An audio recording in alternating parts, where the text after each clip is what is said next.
Hello, good morning everyone and welcome to my channel. And today we are going to create a subscribe button or clickable button. This is what we call branding image.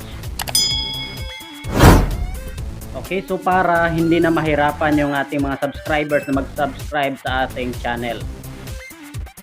Kasi clickable na siya once i-hover sa ating subscribe button na ginamit sa ating branding image. Ito ay makikita lamang kung nagpe-play sa desktop na application. Aking tulong na rin ito para sa mga bago pa lang sa YouTube.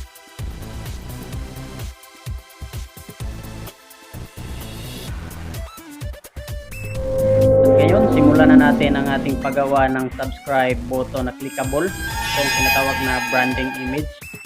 Okay, ang gagamitin natin na application ay Adobe Flash C6 kasi ito ay supported sa vector image.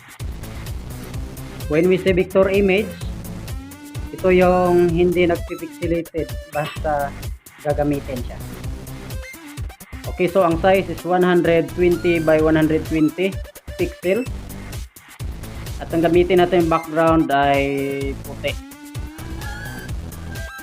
Okay, click OK. Zoom in.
Kung bago ka pa sa channel ko, mag-subscribe, ring the bell, at mag-like para maging updated ka sa aking mga susunod na video at i-share.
magsimula ng ating brand image, click setting sa inyong YouTube studio.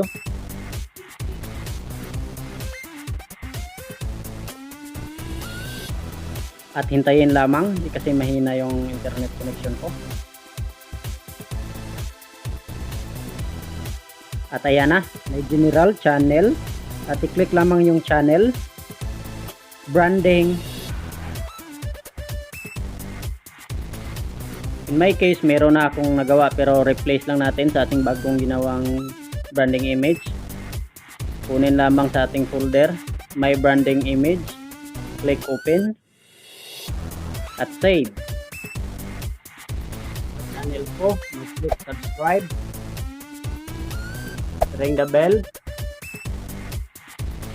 at mag-like. Kung may mga kaibigan kang gustong i-share, i-click lang